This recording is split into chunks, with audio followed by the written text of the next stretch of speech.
manual. She's giving a project number 3 called The Roast. The purpose of the roast is to poke fun at a particular individual in a good-natured manner. The roast is to include jokes and anecdotes adapted from other sources to apply to the honored guest. The occasion selected by the speaker is a Toastmaster recognition dinner. The title of the speech is Toastmaster Rick. The time is 3 to 5 minutes.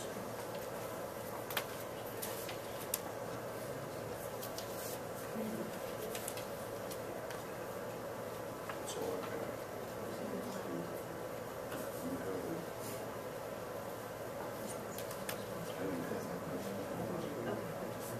Okay, John's going to be Toastmaster Rick today. Oh, okay.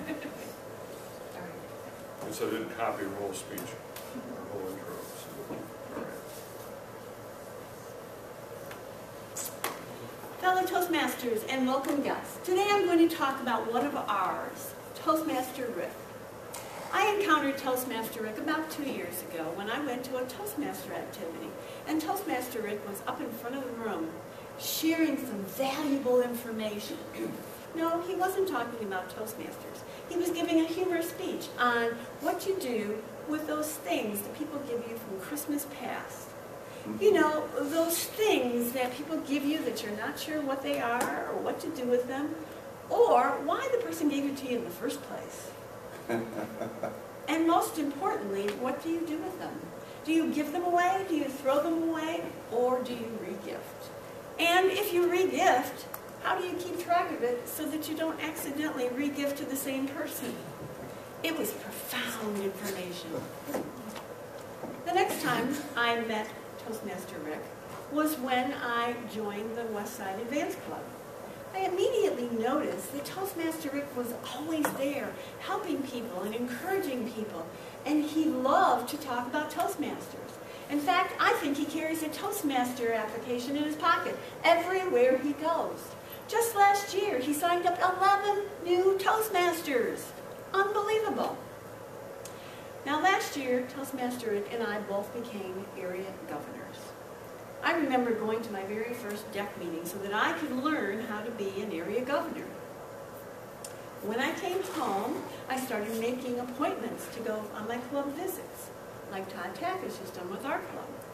And then I went to my very first visit. When I came home, I typed out an email to Rick and told him how it went.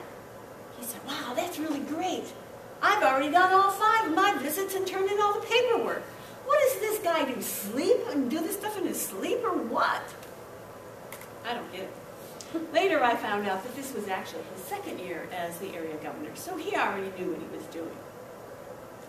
Now, one of the things that you do when you are an area governor is that you have to run Toastmaster contests at the area level.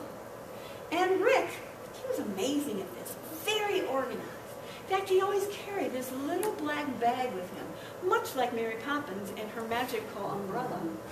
He could pull more stuff out of this bag than a magic man on a magic show. And the bag wasn't that big, but when he opened it up, it was so organized. It was like a file cabinet filled of every single piece of paper you would ever want or need for a Toastmaster contest.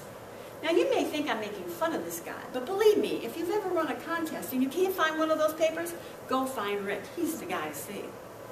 Now, also, his certificates for the winners of the contest were always the best. He had them all pre-printed in calligraphy, so that all he had to do was peel off the name and place it on the certificate. Now, I don't know, maybe his handwriting's terrible, but whatever, these are very nice certificates. Now, some of you that have been in Toastmasters for a while know that Toastmasters sort of gets in your blood. You start out by going to a Toastmaster meeting once a week. And then you start going to contests and trainings and other activities, and pretty soon your whole calendar is filled with Toastmasters. So Toastmaster Rick and I would joke around and say, "We've got the disease." He would say, "Okay, that's it. I'm not going to anything else this month." And the next time I would talk to him, I'd say, "Okay, well, I offered to go help with this contest, and then I'm going to go over there and help them with that project." And pretty soon the disease just grows. Now, another indication that the disease is growing is when you start to clap, when anybody says anything. Your wife tells you what's for dinner and you start clapping. Or you turn on the nightly news and you start counting the ums and ahs and all this reports or the TV reporters. Now, Rick also tells a story that he went to a zoning meeting. And at the zoning meeting, a conflict arose, of which he wanted to be addressed. So he raised his hand, and the chairman called on him. And when he stood up in his very strong Toastmaster voice and said, "Mr. Contest Chair," and then he realized he wasn't at a Toastmaster meeting. And the worst part is, it was being televised. Now, at the end of the year last year, there was talk of who is going to be the Western Division chairman this year. And I talked to Rick, Toastmaster Rick. He said, "Oh, no, not me. I'm not doing that." Well, 2 days later, guess what? Toastmaster Rick signed up to become the Western Division governor. Lucky for Toastmasters, though, because he's there to encourage, assist, and help those along their way with this little black bag by his side. And all kidding aside, just think of it. If it wasn't for the disease that Toastmaster Rick has, we wouldn't have those 11 new people in Toastmasters, and all those people would not have been helped. So I would like to recommend that Toastmaster Rick is one of the best Toastmasters I know.